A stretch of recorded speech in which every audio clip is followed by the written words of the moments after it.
E aí, meus queridos alunos, espero que vocês estejam muito bem. Pessoal, vamos começar uma aula sobre o iluminismo, conhecimento e limites do poder. Gente, essa aula eu não consigo nem enumerar o nível que essa aula é importante, tá? Por isso, presta atenção, porque ela vai te explicar tanta coisa sobre a política atual, sobre a sociedade atual, né? Que é uma sociedade burguesa, que é uma sociedade liberal em alguns aspectos, certo? E a gente vai ver quando se criou essa concepção de liberalismo, né?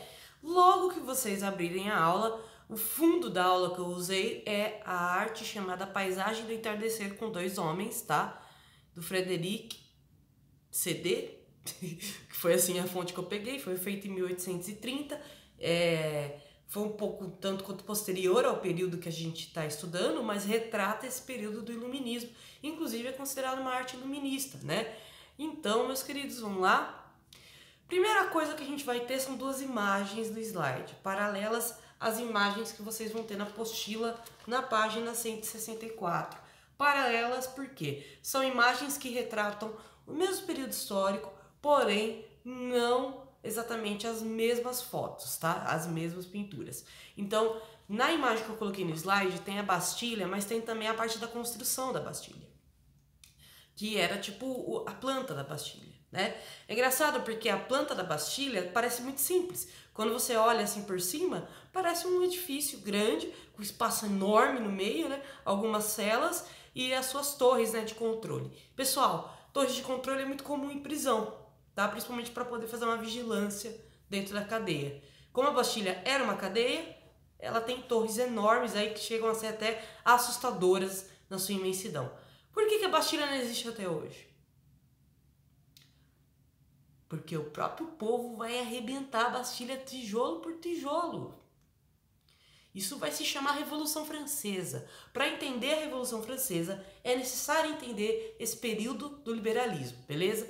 Então, outra coisa, nesse mapa aí que eu passo... Mapa não, né? Tô falando que nem a Dora Aventureira, gente. Esqueleto da Bastilha não tem como era por dentro a Bastilha. Porque dizem, e a gente não sabe ao certo se era mito ou verdade, mas dizem que a Bastilha era tão difícil de se locomover nela, de entender a lógica dela, que ela parecia um shopping. Tô brincando, gente. É porque toda vez que eu vou pro shopping eu falo, quero achar tal loja. Eu ando o shopping inteiro e não acho a loja, porque a lógica do shopping é essa, você se perder ali dentro para poder ver todas as galerias e tal. Mas não era um shopping, tá, galera? Não era um negocinho gostoso. A Bastilha era uma prisão horrível, onde você ficava, segundo a contabilidade da Bastilha, alguns invernos. Ou seja, 12 invernos significavam 12 anos preso, tá? As prisões as cadeias dentro dela eram em locais diferentes. Dizem que o sistema de escadaria dela era muito confuso, porque era tudo feito para o preso não somente tentar fugir e não conseguir, mas até desistir da ideia de fugir, uma vez que o prédio era muito complexo de ser entendido, então provavelmente ele falharia nessa tentativa. Além também que tinha trabalho forçado, maus tratos, os presos no inverno muitas vezes morriam, porque não eram assim, não era cuidado o suficiente, né? Então, por exemplo, nos navios da França, né, da época oficial, quem que ficava puxando o navio para frente, além das correntezas que levam pelas velas, né, além do vento que vem com a correnteza ali do mar, que leva a vela, tinha lá os caras mexendo ali embaixo aqueles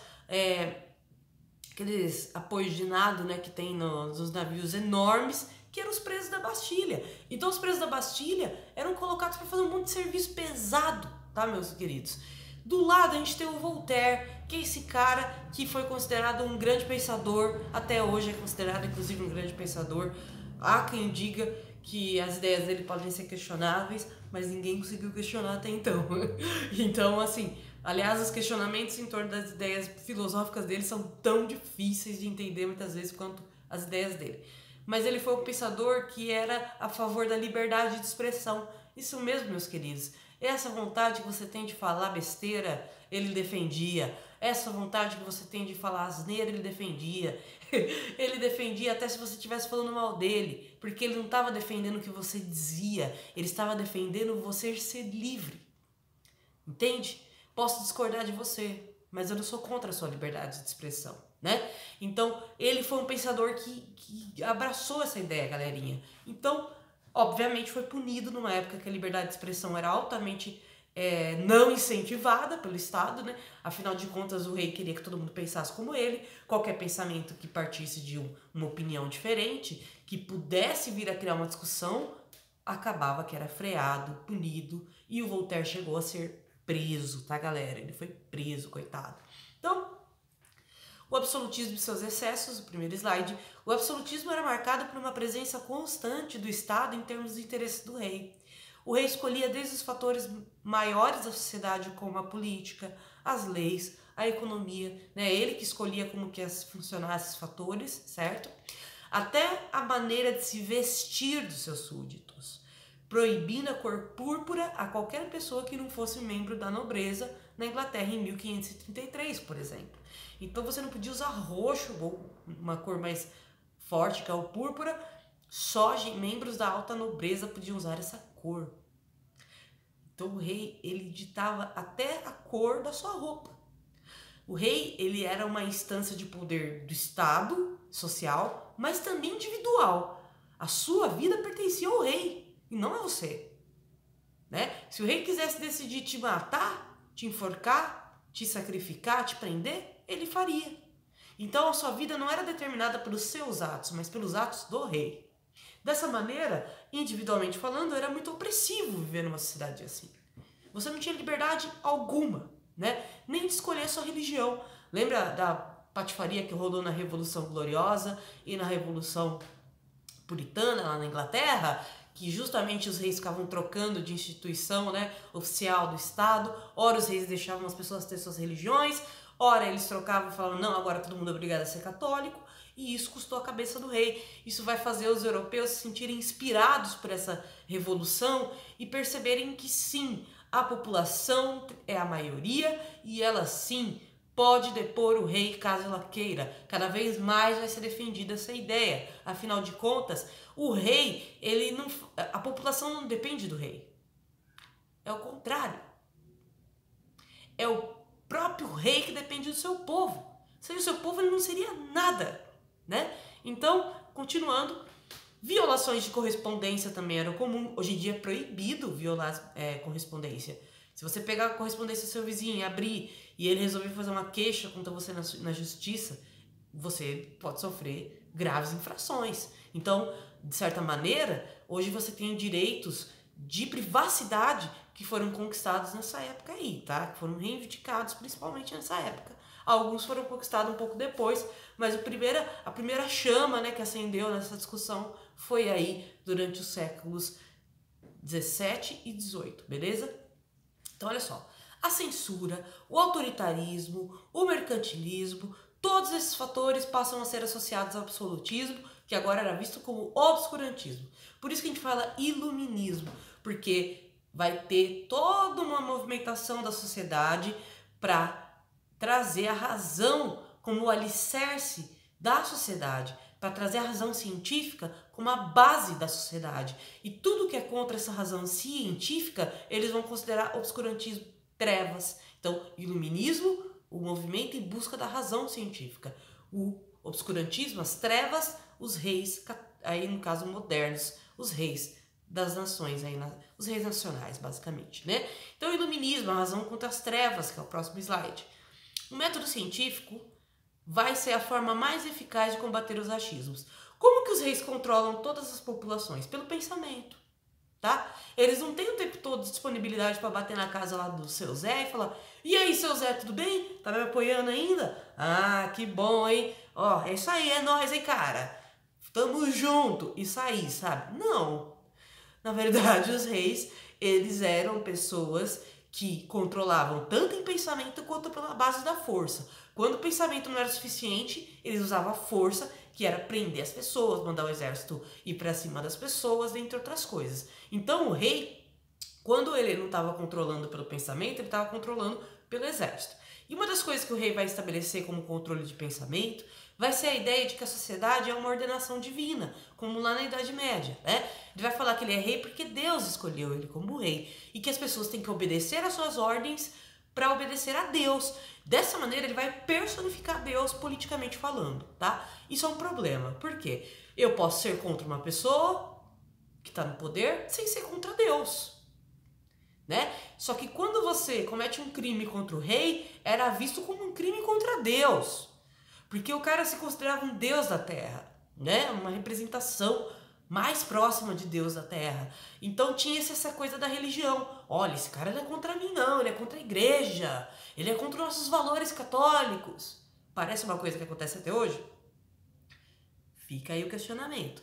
Porque até hoje a gente tem um movimento para separar, né, galera, religião de política. Porque a religião dentro da política tem esse papel muito alienante muitas vezes, tá? É claro que não são todas as vezes, sem generalizações.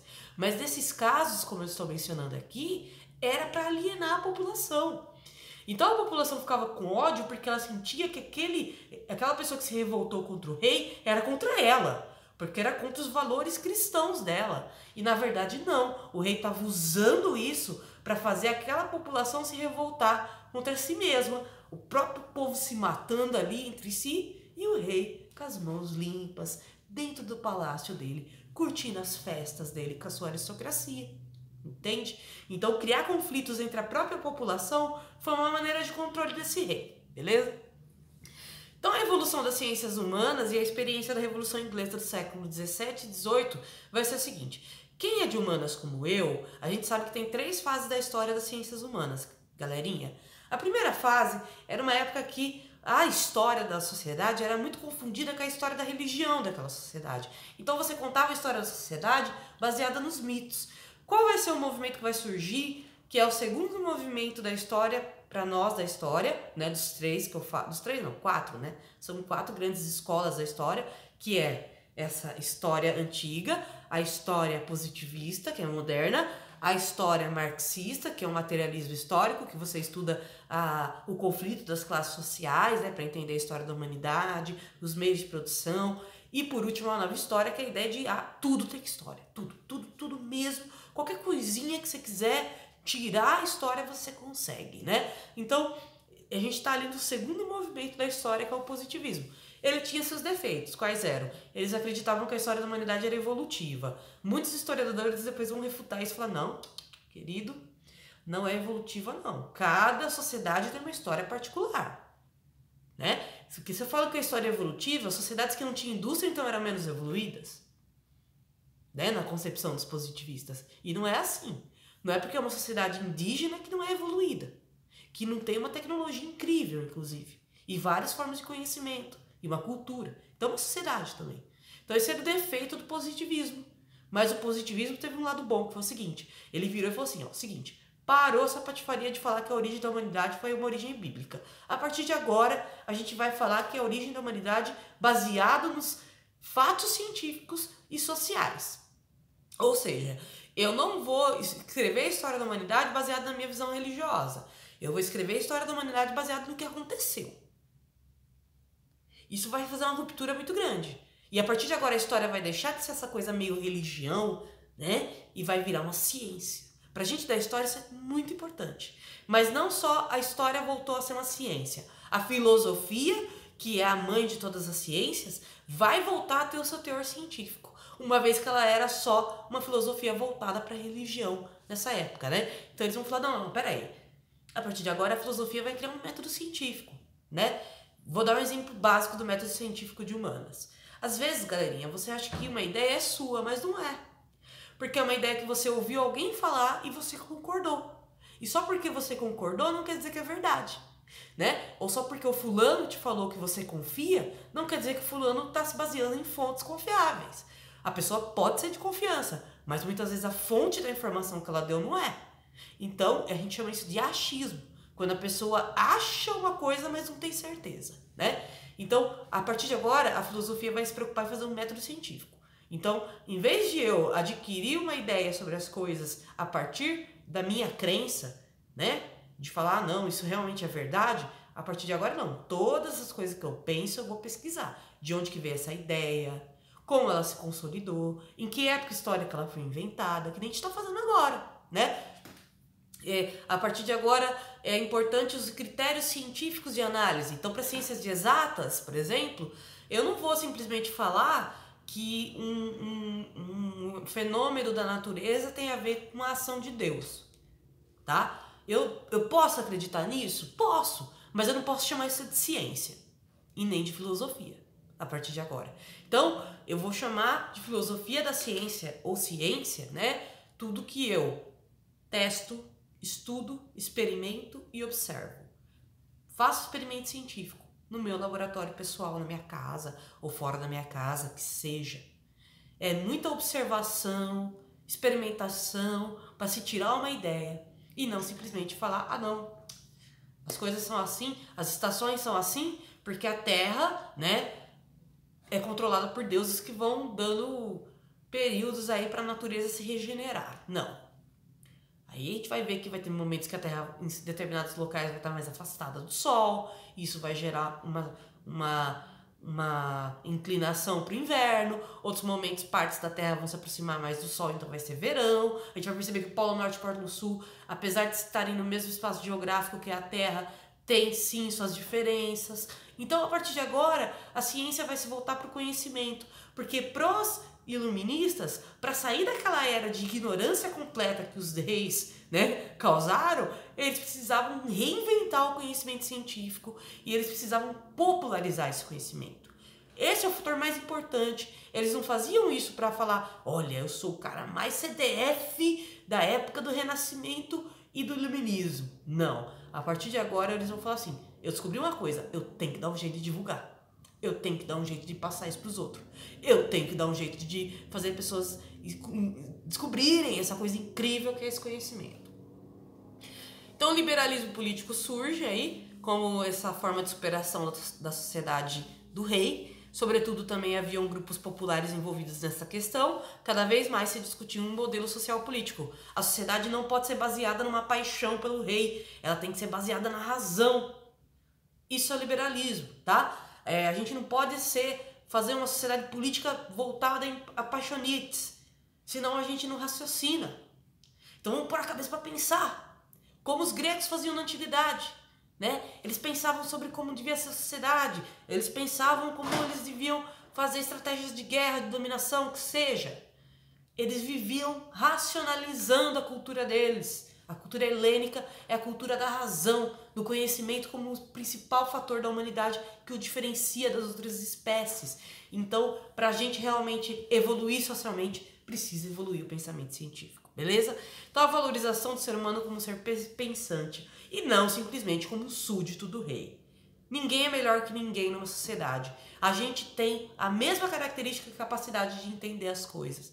Logo, o conhecimento, o poder e a política pode ser entendido por qualquer um, não só pelo rei, né? Várias formas aí, então, de democracias vão ser debatidas, tá? Porque tinha a democracia grega antiga e agora vai surgir o debate sobre a democracia liberal, tá bom? Então, o liberalismo e sua diversidade, tá? O John Locke, que vai nascer em 1632 e vai morrer em 1704, participou da Revolução Francesa. Os principais tópicos debatidos pelo filósofo são liberdade religiosa, uma espécie de contrato social que o rei passa a ser rei graças à sociedade, ela cede o espaço para o rei. John Locke é um pouco conservador, porque ele ainda acredita na escravidão como forma de organização social, ele acha que os políticos têm que ser pessoas com atividades ociosas, né, dentre outras coisas.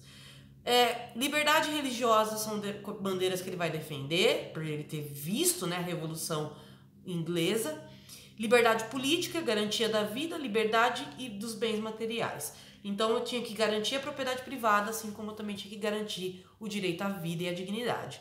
Então, seguindo, a gente tem o Montesquieu do lado, que viveu em 1689 e morre em 1755.